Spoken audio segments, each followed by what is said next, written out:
Sacks in the Morning. Sports, money, life. Steve Sacks.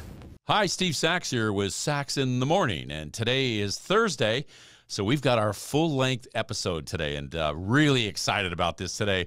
We're going to bring in a good friend of mine who we were in the Dodger organization at the same time together in the minor leagues, and this is a guy that he's got quite a story. He was a tremendous player in the American League. That's where he spent his time, mostly with the Chicago White Sox. Of course, he was with the Yankees and Cleveland and Baltimore, but mostly he made his mark there with the Chicago White Sox. And I'm talking about the great Ron Kittle. That's right. Ron Kittle was the 1983 Rookie of the Year in the American League. He was an All-Star that year, and he's got lots of stories. I used to love it. Ronnie, welcome to the podcast. Well, thanks for having me on, Steve, and it's great seeing you, even on that little square phone I have here. But okay, well, we got a lot of great memories together. We do, and you look big as life, and believe me, he is big. And shake hands with Ron Kittle. You're shaking hands with his palm, and he's shaking hands with your forearm. That's how big his hands are. But we used to love talking about the different things in baseball and sharing different memories when we come across each other. Most notably was when we had the what do you call it again? The fantasy camp. So we'll pick it up right there. Mostly when we had the fantasy camp down in Arizona, the White Sox and the Dodgers would team up and do the fantasy camps, and they were a blast. So great to have Ron Kittle on the program today. Ron, so why don't you just start and tell us a little bit about what you're doing right now? I'm an ambassador for the Chicago White Sox, and I really didn't know what that was, but if Jerry Reinsdorf, the owner of the team, wants me to pick up peanut shells, I'll pick up peanut shells during the game. I'm devoted for them. I live close by, and I've been doing this for since I retired for the White Sox, and it's a pretty good gig. I get paid well, and I get to, take corporate sponsors out to dinner on their credit card. So it's a pretty good life. I wonder what that buffet, if you go to the all you can eat buffet with you walking in, the guy must cringe. I mean, Ron, you grew up in Indiana, right? And yes. Were you a fan of the White Sox growing up? I was a baseball fan. I come home from school and the Cubs were on TV. So I got Ernie Banks, Billy Williams, Don Kessinger, those guys. And in the evening time before, on school days, I'd watch about 3 or 4 innings of the White Sox before it was time to go to bed because they played night games. But I just liked playing the game. I didn't like watching it as much, but I knew who the good hitters were. Yeah, I gotcha. And Ron, your story is so compelling. And what you had to go through, and the short that we did just yesterday and Wednesday was one about just staying in the flow, staying in the mix, never quitting. That's the main thing. If you quit, it's a hard no. And we know that, I know anyway, our listeners are going to know, your story is so compelling about just staying in the fight. I want you to go through a little bit what happened with you in the Dodger organization, your release, and how all that happened, and then we'll get into how you got drafted or you signed with the White Sox. But tell us what happened about your neck, your injury in the minor leagues, and how that release happened, but you didn't stop. Go ahead. Yeah, I was a late draft, and I signed with the Dodgers out of a tryout camp. And they said, well, we're going to get you into spring training because right now all our teams are full. We have no room for you. I said, that's all right. So I went ironworking. I weighed about 185 and went out there and just worked in the steel factories. So I get invited to spring training with Dodger camp. And I had a real good spring. I mean, I was a switch hitter at the time. I hit home runs either way. And they're saying this kid doesn't know how to run. But I was like third fastest in all the camp. You know how they used to make everybody run together. Sure. So it was Rafael Landis-Story, Rudy Law, and I had a race against a guy named Jim Del Vecchio, and I beat him in a race. So I got a little bronze watch for no style of running, just got up and do it. So we started our season, and I go to Clinton, Iowa, and I'm pretty excited to start my baseball career, whatever it is. And I'm batting fourth that day. I hit a double. My first at bat, standing at second. Mike Scioscia's the next hitter, hits a bloop single. I round third. I slide into home plate, and the throw from right field was up the line a little bit, and the catcher caught it, and he dove for it, and he caught me underneath the neck, and I broke my neck. Well, I didn't know it was broken. I was paralyzed at home plate. Wow. And they took me off on a stretcher, and it was about 20 days later where I started playing a little bit. because nobody really knew what was happening. Everything hurt on me but my neck. Wow. So, hang on a second. So the guy hits you at home plate. You're laying there. You can't move any of your limbs. Is that what you're saying? Yeah, nothing. Nothing. I just laid there. I didn't even know I was taken off on a stretcher until a day and a half later. And how long were you paralyzed? Well, it was one of those instantaneous paralysis. You know, it was like a shock, and they put the neck collars on me. They kept me because they didn't know what was going on. So I got a little bit better in the hospital. My arms hurt, my leg, everything hurt on me but my neck. Wow. So they were massaging me, doing whatever they could do for treatment. And, and I'm a kid, I'm a tough kid. And I said, well, I want to play. Well, I waited a couple of weeks. You go on the DL for a couple of weeks, and I started playing a little bit, and everything just didn't happen. I couldn't do anything anymore of the ability that I had. So that's when first time I went, they sent me up to rookie ball because they didn't want me in single A. So I drove up to Lethbridge, and I played up there. We won a championship, which was kind of fun. Now, Lethbridge, Alberta, Canada, I played there. That's just above Sweetwater, Montana, just over the border, for our listeners. Okay, so you're in Lethbridge playing. So I had Gail Henley was our manager, and I would feel good 2 days, and I would feel horrible 5 days. So, and they were tolerating what was going on. Personally, I wouldn't tolerate what's going on because you're there to play. You know that. Right. Sure. And I wound up hitting 250, 7 home runs, 25 RBIs, and 100 at bats. So I got home at the end of the season, and my teeth were bleeding. Everything started hurting me real bad. So my dad sent me up to Northwestern Hospital in Chicago, and they flipped me upside in like an inversion table and started taking x-rays. And they go, son, you got 3 crushed vertebrae and a cracked spinal cord. So essentially, you had a broken neck. I had a broken neck when I was playing with it, and I didn't even know it. Wow. You know, wow. And I don't like to take pills or nothing, but it was pretty disheartening. 2 days later, I had surgery where they take out pieces of your hip bone, pack it into the vertebrae, and and the doctor told me, he goes, you'll never play sports again the rest of your life. He put the screws and the halo in my head, and I know you've seen those guys before. Sure. Yep. You're limited to nothing. I think. Now, how old are you at the time, Ron? 19 years old. 19. Okay. Go ahead. And so I had the screws in a halo in. I think the worst thing about that was I got my halo stuck in the shower head one time. And, because I'm taller than most people. Yes, you are.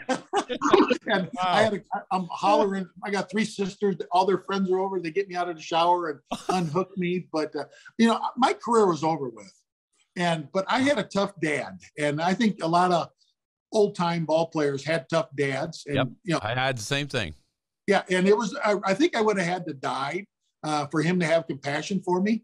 So I went ironworking, and he kind of looked after me because he was a general foreman. But I went out there and worked harder than everybody, and I got to be about 240 pounds, just built like a rock. Yeah, I know that.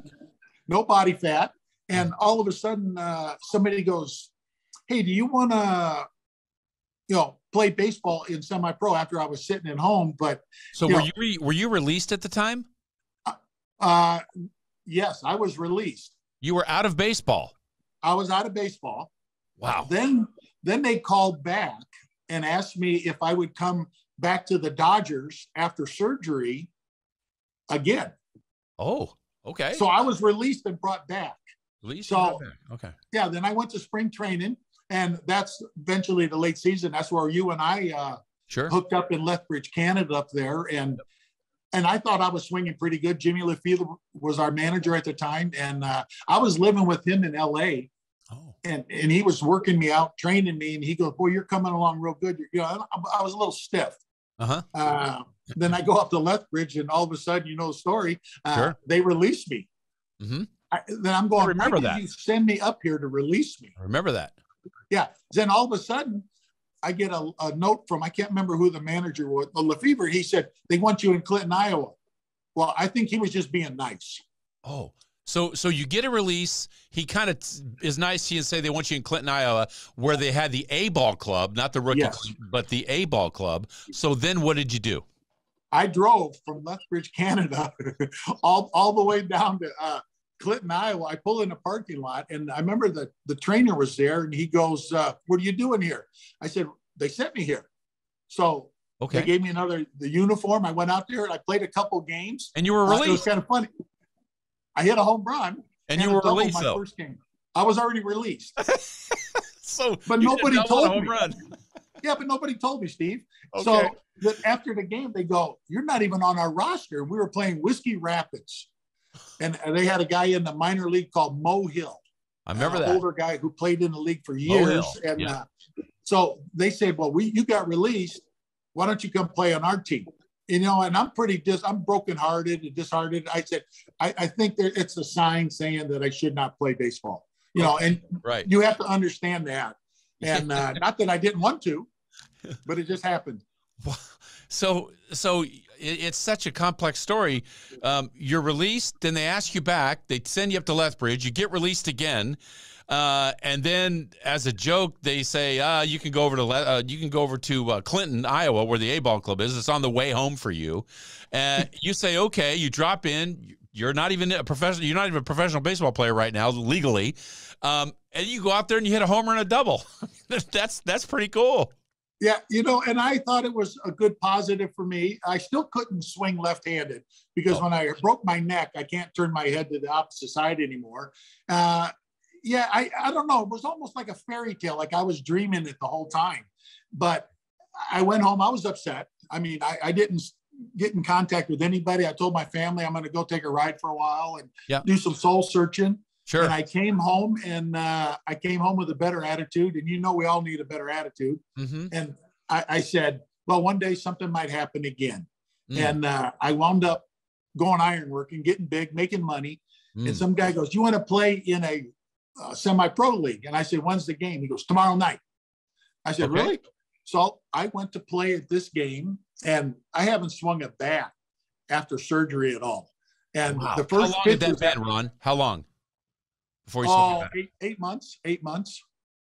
Oh, so you agree to play. You go there. Where is the game played? Midlothian, Illinois.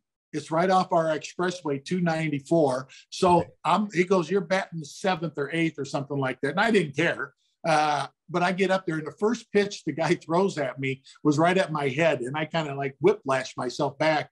And I honestly thought my head was going to fall off. I mean, because that was the first time I had that reaction. Sure. Then the next pitch, swinging a bat is amazing. Okay, so you're up to bat, and then what? The next pitch, he throws me, something a little bit outside, and I hit the ball hard. I broke my bat, unbeknownst to me and everybody else. It went over the fence, the light tower, and it went on the highway. And you hit it the other way? I hit it 600 foot, 550 foot, 600-foot home run. Oh, and this is a wood bat. A wooden bat. Yeah, no everybody else was using aluminum. Yeah. You had a wood bat, and you hit the ball that far onto the expressway. Now, this is really important that it's onto the expressway, because tell them what happened next. Well, the time that it hit on the highway, Bill Veck and Billy Pierce were going to Coal City, Illinois for a speaking event. Now, tell them who these people are. Yeah. Well, he was the owner of the Chicago White Sox. Bill Veck. Billy Pierce was a White Sox great with a couple other teams, 200-plus wins in the big leagues. And they got off on the next exit, 127th Street, and they drove down there. And I saw the car come down there, and I heard him say, "Who hit the ball on the highway?" And I really thought I broke somebody's window, and I was going to have to pay for it. And I had no money, And they pointed them out, and they stayed around until the end of the game, and they talked to me. And that was Tuesday, and Friday night I had a personal tryout at Sox Park. Now, how did the personal tryout go at Sox Park? What did you do there? Well, they introduced me to everybody on the team. They were playing the Kansas City Royals at the time. And they gave me a uniform, and they said, "Grab a bat." And I just grabbed this Bill Naharodny's bat. It was the 35-inch, 35-ounce bat, K48. I mean, I can remember it like it happened yesterday. And Ron Bloomberg was the first DH of all of baseball, was on the team at the time. And he goes, "Go in there and take some swings." So the first pitch, and I mean, I got my glasses on that I was iron working with welds splattered all over them. So it looked like dirt spots. And I swung at the first pitch, and I missed it completely because, like I said, I wasn't playing except that one semi-pro game. Sure. And he took me to the side. He goes, "Son," he goes, "you're built like a goddess." My hair was long, dark tan, and all that stuff. And he goes, "Just get up there, take a deep breath, and relax." And the next ball that I hit, and it's stuck in my mind. I hit a line drive at Old Comiskey Park, and it's stuck in the center field speaker that's 440 feet away. Oh my gosh. Wow. And what was the reaction to the other players and people that were around? Did they were just looking at each other with their jaw wide open, or what? Everybody came to the batting cage. Kansas City was sitting on the side of the batting cage back then and doing their stretching exercises. And I got pictures of it that people took. I didn't take them. All the Kansas City Royals and everybody was watching me hit. And I think I hit total of 12 home runs in batting practice. The last one went on the roof, and everybody said, son, you can play in this league right now. But, you know, I was mentally wore out that day because I worked ironworking all day, you know, for eight hours. Then I drove over to Sox Park for a tryout. Wow. Okay. So then what happened? You get signed, right? I get signed, and that was, like I said, that was late September where I tried out, and I went to spring training the next year for the Chicago White Sox in Sarasota, and nobody really know anything about me, you know. So I meet Harold Baines and Greg Walker, who turned out to be two of my best friends, and but I was still had to prove something every single day. I was not a bonus baby. I was not a prospect. I was a suspect. But, you know, and I wound up having some success, and I was so strong, nothing hurt on me anymore. Wow. So, I mean, that was a good thing for me to have, but you still got to prove your work. How long were you, when you got signed, how long were you in the minor leagues? And first of all, how old were you when you signed again with the White Sox, and how long were you in the minors? 20 years old, and it took me 3 years. Okay. Excuse me. So I went to A-ball. Mm-hmm. And I wound up being, and you know how things happen for a reason, and some things don't happen for a reason. I was single A, double A, and triple A player of the year. Wow. You know, then I became rookie of the year, and you know, did I expect to be good? I was good before I got hurt. You know, I could run, throw, everything else, but it took me a long time. And both of us have this knowledge of things happen for a reason. You know that. Oh yes. And I'm a firm believer of it to this day. You know, so I was rookie of the year, all-star, and I had everything going for me. Opening day in '84, I jumped for a Jim Rice home run ball at Old Comiskey Park, and I dislocated my shoulder. Hit, you know, it wasn't even, I think it hit the top of the wall. So I picked the ball up and threw it in, and it popped back in the joint. And ever since then, my shoulder's just been gone. So I played a 10-year career. Probably at 65% of my ability. Wow. But I didn't let anybody know it. And you and I've known each other for a long time. I mean, you'd have to run me over with a freight train to stop me. Yeah, we all know that. I mean, everybody that played with you knows that you're a guy that didn't pop off, but you walked softly but carried a big stick. That's what you did, and we all knew it. And Ron, it's just amazing to me how you were able to get through such adversity and still be uber successful. I mean, you're talking about a 10-year career. You were the rookie of the year. You were an all-star. You played at the highest, the pinnacle of anybody's career that they choose to be. I got to ask you about your mindset, because it's amazing. It seems like you always find that kernel of positivity in everything you did. You know, you had to go be an iron worker. What did that do? It helped build up your body, make you a lot stronger.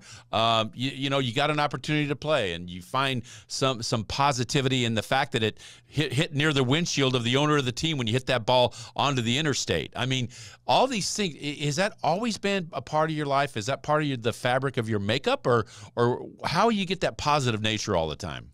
Well, you know, I think it just grew into me after I got out of the game completely. When the doctor told me that I'd never do anything again athletically, he goes, you won't even be able to play pickup baseball or anything like that. And, you know, I love sports. I'd rather play it than watch it today. Yeah. You know, so that's one of my things out there. But I saw my dad work hard every single day to go out to the steel mill to feed 6 kids. Wow. And one day he came home when I was about 10 years old. He had a cast on his arm, and he cut it off. And I go, what are you doing? You just broke the arm and had the cast on. And he goes, they're not paying me to stay home. So I kind of picked that attitude up right there to be tough. And after he passed, I became the second toughest person. And, and you got to do those things out there. I will never let anybody outwork me. Oh, good, dear Lord. I'd rather die of a heart attack than let somebody outwork me. I love it. I love it. But I want to have fun. And, one thing that I've always admired about you is you played as hard as you possibly could on every single play. And even as in the other league, I watched all your Dodger games because I still have that Dodger mentality in my head. Yeah. And I do. And I pay attention to it. And I like the guy who hustles. Mm-hmm.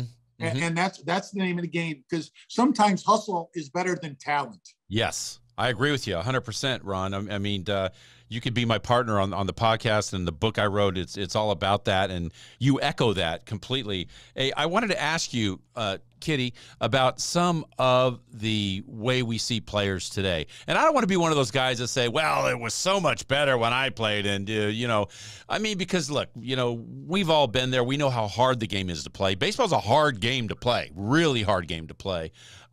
But I see the changes in the game. I see a lot of the personality and a lot of the passion being taken out. You can't argue with anybody. You can't run a catcher over. You can't run over a shortstop or second baseman anymore. You can't question a strike. I mean, personally, I don't like that part of the game. I don't like catching a ball with one hand on a pop-up, especially if you drop it. Things like that. I don't want to see the game change where it becomes not fun to watch. And when it's only just about home runs and there's no speed in the game and everything, I kind of see us going down that road. I don't know what you felt about it or what your opinion was. Well, it's definitely changed a lot. I still communicate with Tony La Russa, the White Sox manager, and he goes, Kitty, I want you to come to the locker room and give a talk to the guys, but I'm afraid you might punch a few of them. And and he probably, that's how well he knows me. Yeah. It's one of those things. I think it's called respect for the game. Yeah. You had Davey Lopes in front of you, and Bill Russell and all those guys, and you watched how they took care of their place, and you just follow suit. Nowadays, you got to be, you got to wear gold necklaces. You got to have social media skills. You got to know the pump. But these guys, walk-up song. People ever ask you, hey, what was your walk-up song? My walk-up song was, how about you worry about getting a hit and then worry about your music, right? Yeah, that's exactly right. What was that? Right? I don't know what that was. I don't think I would have ever had one, to tell you the truth. No. But I went there to play as hard as I can, and Greg Walker and Harold Baines really are two of my best friends, because I spent lifetime with them, it seems like, and they know personally if I was going for the same position as them, I would break their leg if I could to get that position. Yeah, and that wasn't hateful. That was still want to go out to dinner with them at night. Yeah, and that's the mindset you got to have. And absolutely. And Harold says that all the time. He goes, I never seen anybody work as hard as you. But like I said, I'm coming back from an injury which knocked down my ability to play, and I'm not bragging. It was a fact. Oh, there's no question about it. No doubt. I mean, it was a fact. But I wish some of our listeners, Ron, could have. Maybe they did, but I got to see you hit some of those balls in orbit when I was like 10 feet away from you. Whether in batting practice or, seeing you play in the big leagues. I was at the All-Star game. I saw you take batting practice at the All-Star game in '83. I was there as well. And you didn't have to go anywhere. It was right there in Chicago for you. And for our listeners that didn't ever see Ron Kittle swing a bat, you can kind of look to Harmon Killebrew or Willie McCovey or Willie Stargell, those kinds of blasts that go in the opposite direction, up in the light tower and sometimes over it. That's the kind of power that Ron Kittle had. This guy was crazy power. So, I mean, that had to be recognized early on, right? When you were, coming up through high school. What was that like? Yeah, well, no, I knew I could hit a home run. And one thing, my dad never let me use aluminum bat when they first came out. I had to use a wooden bat my entire career in high school. Really? And it was cold. It's cold here, Steve, in Chicago. Terrible. I hated playing in that weather, man. I'm telling you what. No doubt. So you used a wood bat in high school. Yeah, he wouldn't let me do anything like that. So I went out there and, I got some very valuable lessons. I had I was a shortstop sometimes. Most of the time I caught. And one game, my buddy hit the ball to me, and I picked it up, and I gave him a chance to run to first base. And I had a real good arm. And I handcuffed the first baseman, hit him in the chest. And they gave me an error on it. So after the game, this is a true story.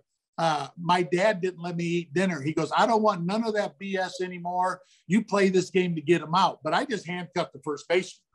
You know, you just threw a missile over there. Yeah, right? and he didn't let me eat. So about 10 o'clock at night, my mom snuck a hot dog over the shower while I was in there. It was the best hot dog I ever had in my entire life.